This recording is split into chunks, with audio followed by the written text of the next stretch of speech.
Welcome to Psych with Sigmund, where we explore the fascinating world of psychology and its relevance to our everyday lives. Today, we're going to delve into a concept that's increasingly important in our social media-dominated era: parasocial relationships. So, what are parasocial relationships? Simply put, they're one-sided relationships where an individual forms a strong emotional bond with a celebrity, influencer, or even a fictional character. This connection is often intense and personal, but it's not reciprocated by the other party. Think of a die-hard fan who feels like they know their favorite star intimately, despite having never met them in person. The concept of parasocial relationships emerged in the 1950s, courtesy of sociologists Horton and Wall.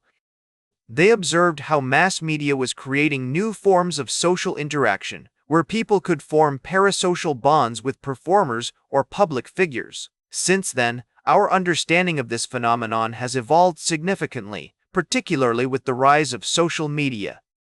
From a theoretical perspective, parasocial relationships can be understood through various psychological frameworks.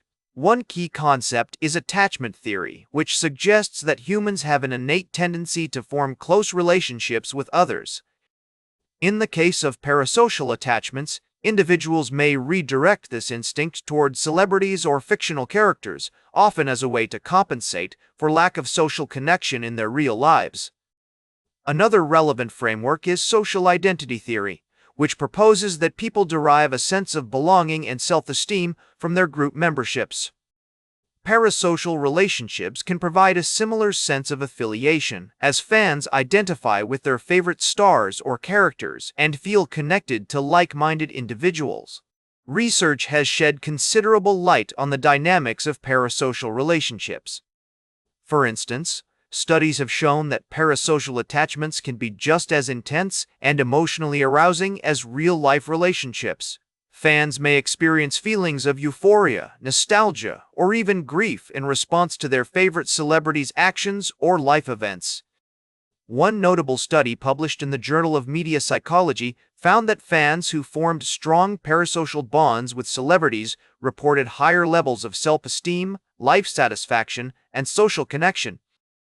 However, this same study also warned that excessive parasocial involvement can lead to negative outcomes, such as social isolation, decreased empathy, or even stalking behavior.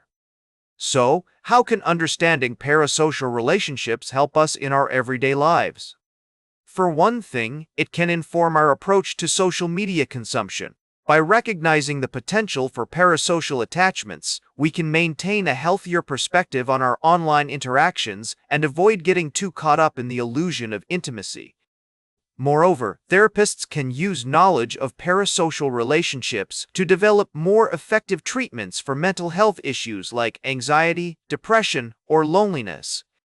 For example, cognitive behavioral therapy can help individuals identify and challenge their parasocial attachments, encouraging them to develop more authentic, reciprocal relationships in their lives. Meet Sarah, a 30-year-old fan of the TV show Game of Thrones. Sarah has watched every episode multiple times, attends fan conventions, and even has a tattoo of her favorite character on her arm. While Sarah's love for the show is harmless in itself, her parasocial attachment to the characters begins to interfere with her daily life. She starts to feel anxious when she can't watch an episode, and she becomes withdrawn from her friends and family because she'd rather spend time thinking about the show. In this case, a therapist might help Sarah recognize the parasocial nature of her attachment and encourage her to develop more meaningful relationships with people in her life.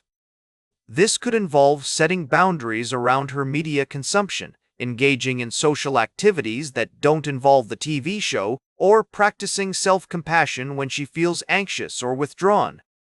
By doing so, we can cultivate a more nuanced understanding of ourselves and others, and develop healthier, more meaningful connections in our personal and professional lives. Remember to like, share, and subscribe, and until next time, may your ego find balance between pleasure and reality.